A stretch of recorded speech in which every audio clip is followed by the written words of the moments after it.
వి gold trusted gold buyers మీరు తాకట్టు పెట్టిన బంగారాన్ని విడిపించి ఈ రోజు ఉన్న మార్కెట్ ధరకు కొనబడును. సో అలాగా actually it's an unfolding of a bold Kamakshi in a very from a timid environment. అంతే కదా? So I was always radical స్కూల్లో కూడా ఏదైనా ఉంటే టక్మన్ లేచి ఇది ఎందుకు ఇలా కాదు ఎందుకు ఇలా, I always use to talk like that. మా టీచర్స్ అనేవాళ్ళు look at her how bold she is అది ఇది అని. అప్పుడు నాకు బోల్డ్ మీనింగ్ కూడా తెలీదు, వీళ్ళు ఏమంటున్నారా అనుకునేదాన్ని. సో అలా లిటరలీ పొలిమేర దాటి మళ్ళీ పొలిమేరలోకి వచ్చారు అంతేనా? సో ఇప్పుడు అంటే పొలిమేర సీక్వెల్ ఇస్ కమింగ్ అప్ కదా? Yeah it is Polimera 3. So అందులో వాట్ ఈస్ యువర్ అయ్యోయ్యో. సో పొలిమేర 3 నాకు 1 నుంచి డైరెక్టర్ డాక్టర్ అనిల్ విష్ణు, ఆయన కూడా డెంటిస్ట్. ఆయన డెంటిస్ట్. ఆయన డెంటిస్ట్. యా, డాక్టర్లు అందరూ అన్ని వదిలేసి ఇప్పుడు ఇచ్చేస్తారు అనమాట. వెరీ గుడ్, బాగుంది. సో అందుకే మాకు మంచి ఒక సింక్ ఉంది. somehow we think very similarly. 1లో ఆడిషన్ తీసుకొని యాక్టర్గా నేను వచ్చాను ఆ ప్రాజెక్ట్కి. Then we were shooting in Dammapeta, Khammam దగ్గర. సో అక్కడ నేను సార్కి చెప్పాను, సార్ మళ్ళీ వచ్చి 10 days మళ్ళీ షూట్ చేయడం ఎందుకు, నేను ఇక్కడే ఉండిపోతాను, నేను డైరెక్షన్ టీంలో జాయిన్ అవుతాను, నాకు ఐ వాంట్ టు ఎక్స్ప్లోర్ అని చెప్తే హీ గిగిల్డ్ అండ్ హీ సెడ్, మీరు యాక్టర్స్ ఏం కష్టపడతారు, పరిగెట్టాలి, అది తేవాలి ఇది తేవాలి అంటే, లేదు లేదు నేను చేస్తాను అన్నాను. హీ సెడ్ ఓకే సరే చూద్దాం. సో అలా డైరెక్షన్ డిపార్ట్మెంట్ లో పొలిమేర 1, 2 ఇప్పుడు 3కి 1కి అసిస్టెంట్ డైరెక్టర్ని అండ్ యాక్టర్ని, 2కి అసోసియేట్ డైరెక్టర్. అండ్ కొన్ని ఫైనాన్షియల్ ఇష్యూస్ వల్ల I had to pull my mom into it. Then we co-produced it. Then 3 వచ్చేసరికి I'm in the writing team, I'm the associate director and also the actor. So మళ్ళీ సెరెబ్రల్కి వెళ్ళిపోయారు మీరు. ఎక్కడో అటు నుంచి మొదలెట్టి ఇటు నుంచి మొదలెట్టి. సో బట్ లైలాలో మీ character what did you feel about? మీకు నచ్చినట్టు వచ్చిందా? నా క్యారెక్టర్ నాకేం చెప్పారో అదే షూట్ చేశారు. I don't know the entire film.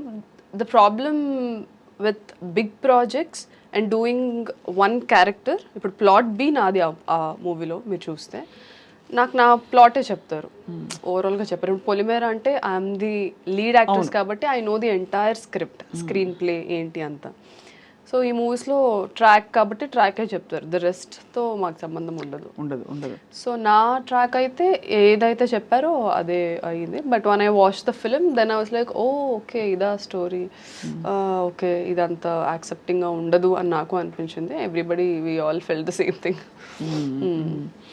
So అయితే బట్ ఒక క్వాలిఫైడ్ డాక్టర్, ఒక ఇండిపెండెంట్ గర్ల్కి ఎలా ఉంటుంది ఇండస్ట్రీ, ఎలా కనిపిస్తుంది మీకు? ఇక్కడ ఆపర్చునిటీస్, ఇక్కడ ప్రయారిటీస్, ఇక్కడ ఉండే kind of you know I won't say bias but hero bias ఒక మేల్ సెంట్రిక్ ఇండస్ట్రీలో ఎలా అనిపిస్తుంది? బికాజ్ మీకు రావాల్సినంత గ్లామర్ పాత్రలు రాలేదు, డీగ్లామరైజ్ రోల్స్, కొంచెం రెగ్యులర్ రోల్స్ వచ్చాయి అని చాలా మంది. యాక్చువల్లీ నేను చూస్ చేసుకున్నట్టున్నాను, because I always felt women should not be confined to looking beautiful. That was my agenda always. ఎందుకంటే బ్యూటిఫుల్గా ఉండడం అనేది very subjective element. Fitting into the beauty standards is a professional thing. రెండింటికి చాలా తేడా ఉంది, ఆ తేడా చాలామంది డిస్కస్ చేయరు. Fitting into beauty standards, ఇప్పుడు బ్యూటీ స్టాండర్డ్స్ ఏంటంటే having high cheeks, having good jaw line, having slim, these are beauty standards. That is not beautiful. Everybody are beautiful in their own way. So నాకు ఎప్పుడు ఒకటి ఉండేది, నేను theatre background నుంచి వచ్చానండి. While I was working at Apollo, నేను evenings వెళ్ళి theatre చేసుకొని ఇంటికి వెళ్ళి మళ్ళీ అపోలోకి వచ్చి మళ్ళీ థియేటర్కి వెళ్ళి మళ్ళీ, this used to be my cycle for almost. Yeah. So నాకు క్రాఫ్ట్ పట్ల అవగాహన అప్పుడే వచ్చింది. సో ఐ థాట్, అరే నేను గ్లామరస్ రోల్స్ చేసి నేను ఏం సాధిస్తాను? That was my always my question. అది ఈ క్వశ్చన్ మీరు ఊర్వశి రౌతేలా గారిని అడగాలి, ఎందుకంటే ఆవిడ బ్యూటీ ప్యాజెంట్ నుంచి వచ్చారు అది కాబట్టి. Please continue. Sorry about that flippant joke but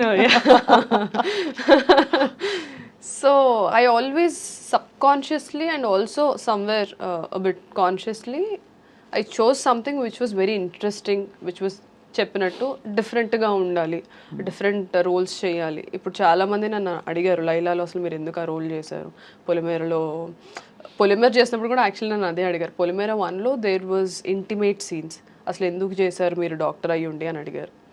అది వేరే ప్రొఫెషన్, ఇది వేరే ప్రొఫెషన్. అండ్ ఇందులో నా క్రాఫ్ట్ ఏంటో నాకు తెలుసు కాబట్టి నేను చేశాను. Then when Polimera 2 came, last 20 minutes Lakshmi character థియేటర్లో అందరిని కూర్చోబెట్టింది. And it spoke about education అనేది ఎంత ఇంపార్టెంట్ అనేది. సో మోరల్గా ఆడియన్స్కి నచ్చింది నా క్యారెక్టర్, చెప్పింది కన్విన్సింగ్గా అనిపించింది. So now they want me to do only progressive roles. So లైలాకి వచ్చేసరికి క్యారెక్టర్ ఇస్ వెరీ నైవ్. నేను చెప్పినట్టు నేను 2011-10లో ఎలా ఉండేదన్నో ఆ క్యారెక్టర్ అలా ఉంటుంది. సో అది చేసేసరికి ఆడియన్స్ ఏంటి పొలిమేరలో అంత మంచి క్యారెక్టర్ చేసి ఇందులో ఇలా, I as an actor want to explore. ఇప్పుడు నా ఐడియాలజీకి భిన్నంగా ఉన్న క్యారెక్టర్స్ నేను చేయగలగడమే కదా యాజ్ అన్ యాక్టర్గా నేను చూడాలి. సో అది ఎవరు చూడరు. గ్లామరస్ రోల్స్ చేస్తున్నానా లేదా అంటే ఇంకెన్ని ఇయర్స్ ఫీమేల్ ఓన్లీ గ్లామరస్ రోల్స్కి కన్ఫైన్ చేస్తారు. దట్ ఈస్ మై మీ చాయిస్ దాదాపు. యా నా చాయిసే అది. ఇట్స్ నాట్ దట్ ఇంకా వేరే ఆప్షన్ లేదు కాబట్టి చెయ్యాలి ఆర్ అది ఇదని కాదు. నేను చెప్పాను కదా, నేను ఎన్జిఓస్లో వర్క్ చేసినప్పుడు చాలామంది అమ్మాయిలు, ఆ మూవీలో నా క్యారెక్టర్ సుందరి డార్క్ స్కిన్ ఉంటుంది, then everybody criticizes her for being like that. ఎంతోమంది అమ్మాయిలు నా దగ్గరకు వచ్చి చిన్న పిల్లలు లైక్ టీనేజర్స్, అక్క సినిమాల్లో వాళ్ళు అలా ఉంటారు కదా, ఇలా ఉంటారు కదా, మాకు అలా ఉండాలనిపిస్తుంది, ఇలా ఉండడం వల్ల అందరు మమ్మల్ని తక్కువ చూస్తారు అది ఇదని బాధపడ్డారు. వాళ్ళకి నేను ఇదే చెప్పాను, అది కాదురా మన క్యారెక్టర్ ఎంత స్ట్రాంగ్గా ఉంటే ఇవన్నీ ఫైట్ చేయగలుగుతామని. ఆ ఏజ్ గ్రూప్ వాళ్ళకి అలా చెప్తేనే అర్థమవుతుంది. We can't have an intellectual conversation with them. So that character was a pure dedication to those young girls. Okay, అంతే. కానీ మీరు అంటే ఫ్రాంక్లీ ఇప్పుడు మీరు యాక్టింగ్ చేయాలని వచ్చారు, యూ లవ్ ది ఇండస్ట్రీ, ఎక్కడో మీకు సెల్ఫ్ ఏంటది బౌండరీస్ ఎక్స్టెండ్ చేసుకుని you want push your self, అది కనిపిస్తుంది clearly. You want break a lot of barriers. At the same time ఈ సోషల్ అజెండాల మధ్యలో వచ్చేస్తే మీ ఓన్ అండ్ ప్లస్ మళ్ళీ డైరెక్షన్ అండ్ రైటింగ్ టీమ్ ఇన్నిట్లో మీరు ఇన్వాల్వ్ అయితే మీరేమిటి అన్నప్పుడు మీకు ఐడెంటిటీ క్రైసిస్ రాదా ఫర్ పీపుల్ టు? ఇప్పుడు రేపు వచ్చి ఇప్పుడు ఎవరో వచ్చి మీకు ఆఫర్ చేయాలి, ఏం ఆఫర్ చేయాలి? ఓకే చాలా బాగుంటారు ఈ రోల్కి, కామాక్షి గారికి ఈ రోల్ ఇద్దాం అనుకోవాలా? లేదు ఇది గ్లామరస్ రోల్ కాబట్టి డిగ్లామరస్ రోలే ఇద్దాము బికాస్ షీ లైక్స్ దట్ అది ఇవ్వాలా? లేదు ఒక రైటింగ్ వర్క్ ఇవ్వాలా? ఏదైనా ఇవ్వచ్చంటారా? ఏదైనా ఇవ్వచ్చు, అంతేనా? ఏదైనా ఇవ్వచ్చు. And as I was telling, గ్లామరస్గా ఉండే క్యారెక్టర్స్లో సబ్స్టెన్స్ ఉంటే I don't mind playing it.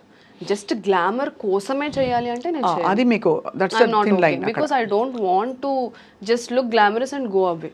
ఇప్పుడు లైలా కూడా I'm very happy people are talking about ఎందుకు సుందరి క్యారెక్టర్ చేసింది. Sundari character is very regressive character. ఆ character there is a characterisation. అది మోరల్లీ గుడ్డా బ్యాడా అదంతా పక్కన పెట్టేస్తే, ప్రోగ్రెసివా రిగ్రెసివా పక్కన పెట్టేస్తే ఇట్ హ్యాస్ అ క్యారెక్టర్. అవును. ఎంతమంది ఇప్పుడున్న actresses who are also doing leads, who are also doing prominent roles, ఎంతమంది చేస్తారు ఆ రోల్? చేయకపోవచ్చు. సో యు ఆర్ జస్ట్ అంటే మీరు you are dabbling in the bold space, create my own space అంతే. అంటే your own space. Like we seen చాలా మంది మనకి రెఫరెన్సెస్ చూస్తే తాప్సీ ఫర్ ఎగ్జాంపుల్ డిడ్ చాలా మీనింగ్ఫుల్ రోల్స్ కి తను ఒక యాక్టర్ మోడ్ లోకి వెళ్ళిపోయింది. తను రావడం గ్లామరస్ గా వచ్చినా కూడా యాక్టర్ మోడ్ లోకి వెళ్ళిపోయింది. అలాగే చాలా ఎగ్జాంపుల్స్ ఇస్తాం. సో అలాగా మీకు యాక్టింగ్ ఆపర్చునిటీస్ విరివిగా వస్తున్నాయా?